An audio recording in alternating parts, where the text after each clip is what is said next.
Hi hello నమస్తే welcome to Andhraprabha TV. నేను సౌజన్య.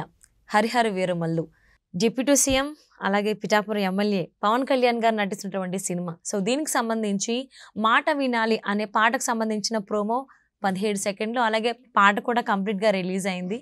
So మరి ఈ పాటకు సంబంధించి వారి అభిప్రాయాన్ని, వారి విశ్లేషణని మనతో పంచుకోవడానికి ఈరోజు మనతో పాటు ఉన్నారు senior film journalist Narayana Raju గారు ఉన్నారు. వారితో మాట్లాడదాం. నమస్తే అండి. నమస్తే. మాట వినాలి అనేటువంటి ప్రోమోలో కేవలం 16 సెకండ్లు ఉన్నటువంటి డ్యూరేషన్ ఉన్న వీడియో. అందులో మహా అయితే పవన్ కళ్యాణ్ గారి గొంతు 10 సెకండ్లు మాత్రమే వినిపిస్తుంది. వినాలి, వీరమల్లు చెప్తే వినాలి. దానికి ఆల్మోస్ట్ 3.8 మిలియన్స్, అంటే ఆల్మోస్ట్ 4 మిలియన్స్ దాకా వ్యూస్ ఉన్నాయి. అంతేకాకుండా కంప్లీట్ సాంగ్ ఇప్పుడు రిలీజ్ అయింది. ఈ సాంగ్ అయితే విడుదలైనటువంటి 5 గంటల్లోనే 10 మిలియన్ వ్యూస్ వెళ్ళాయి. సో ఈ పాట గురించి మీరేమంటారు? మీ అభిప్రాయం ఏంటి?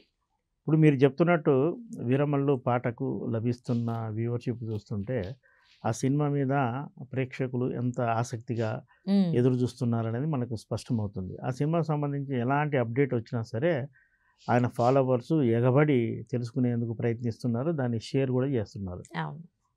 వీరమల్లు చెబితే వినాలి అనేది ప్రస్తుత ఆయన ఉన్న రాజకీయాలకు కూడా వర్తిస్తుంది. ఆయన ఆంధ్రప్రదేశ్ డిప్యూటీ సీఎంగా ఆయన సుడిగాలి పర్యటనలు చేస్తూ అధికారులను తరిమి కొడుతూ పనులకు చేసే విధంగా ఆయన డిప్యూటీ సీఎం హోదాల మాట చెప్తున్నాడు. అవి వాళ్ళు చేసే విధంగా కూడా చేస్తున్నాడు. అంటే ప్రజెంట్ ఆయన పాలిటిక్స్కు ఈ పదానికి కొద్దిగా దగ్గరి సంబంధం ఉంది. నిజానికి ఇది కాకతాళీయంగా చెప్పుకోవడమే తప్ప అది మరేమీ కాదు. ఇక విజువల్గా పాట చూస్తే వీరమల్లు చెప్తే వినాలి అనే పాట ఖచ్చితంగా అది చాలా అద్భుతంగా ఉంది. ప్లస్ పవన్ కళ్యాణ్ వాయిస్ అది ఆ పాట లిరిక్ పెంచల్ దాస్ గారు రాశారు. ఆయన గ్రామీణ కడప జిల్లా గ్రామీణ ప్రాంతానికి చెందిన వ్యక్తి, స్కూలు ఉపాధ్యాయుడు కూడా.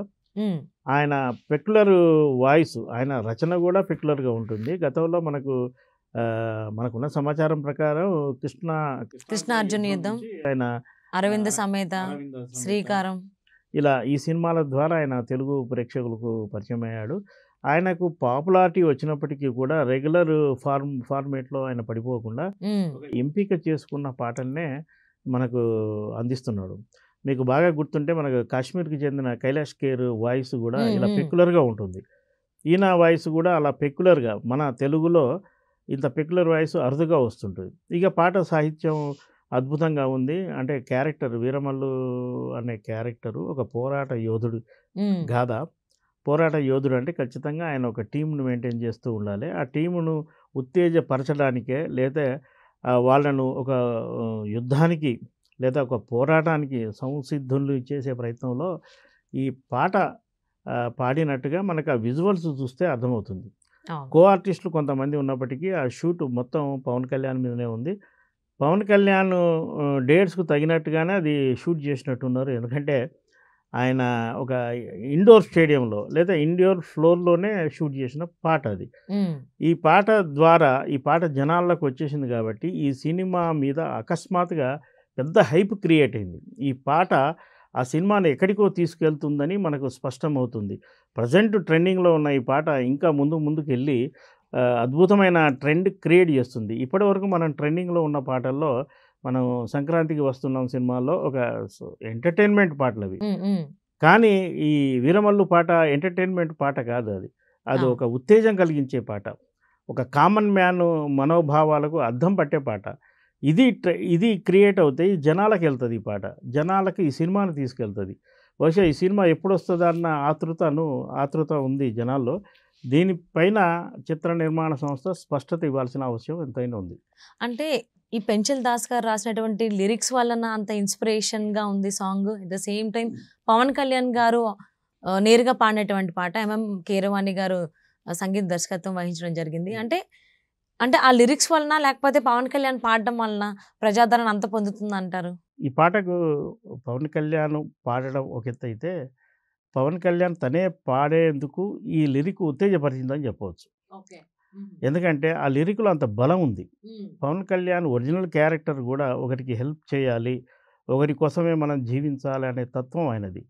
సినిమాలో క్యారెక్టర్ కూడా పోరాట యోధుడు కాబట్టి ఈ సిచ్యువేషన్కు తగినట్టుగానే ఆ పాటను అందించారు. పవన్ కళ్యాణ్ ఈ పెంచల దాసు లాంటి లిరికిస్ట్‌ను ప్రోత్సహించడమే కాదు, గతంలో మనం 'భీమ్లా నాయక్‌లో' కూడా ఏడు మెట్ల మొగిలయ్యను ఎంకరేజ్ చేశాడు. ఆ పాట పాపులర్ అయింది. ఆయన ఫామ్‌లోకి వచ్చాడు. ఆయన ఆర్థికంగా స్థిరపడడానికి కూడా ఆయన వెలుగులోకి రావడానికి కారణమైంది. ఇలా మరుగున పడిన ఈ మణిరత్నాలను వెతికి పట్టుకోవడంలో పవన్ కళ్యాణ్ తరువాతే ఎవరైనా. తను ఒక కమర్షియల్ హీరో అయినప్పటికీ కూడా కమర్షియల్ ఫార్మేట్‌లో సినిమాలు చేయకుండా ఈ ఈ చేస్తున్న సినిమా కూడా జనం కోసం చేస్తున్నది కాబట్టి, ఆ జనంలో ఉన్న గాయకుడినే, లిరికిస్ట్‌నే పట్టుకొనొచ్చి ఈ సాహిత్యం రాయించుకోవడం, దాన్ని ఆలపించడం అద్భుతంగా ఉంది.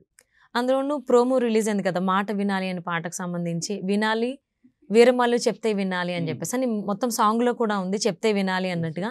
అంటే ఈ పాట విన్న తర్వాత కొంతమంది అంటే రాజకీయంగా కనుక మనం ఆలోచించుకున్నట్లయితే, అంటే దీన్ని ఎవరికి వాళ్ళు ఆపాదించుకుని ఇది మా కోసమే రాశారు అని భుజాలు తడుకునేటువంటి అవకాశం ఉందని అనుకోవచ్చా? ఎవరైనా భుజాలు తడుముకుంటే మాత్రం పాట లక్ష్యం నెరవేరినట్టే. సినిమాలో వీరమల్లు క్యారెక్టర్, వీరమల్లు అని తనకు తానే చెప్పుకున్నాడు. ఈ వీరమల్లు చెప్తే వినాలి అంటే ఆయన ఖచ్చితంగా ఆ దళానికి ఆయన నాయకుడు. కొన్ని సందర్భాల్లో నాయకుడు చెప్తే ఫాలోవర్స్ ఎందుకు వినాలి అనేది కూడా విశదీకరించాడు.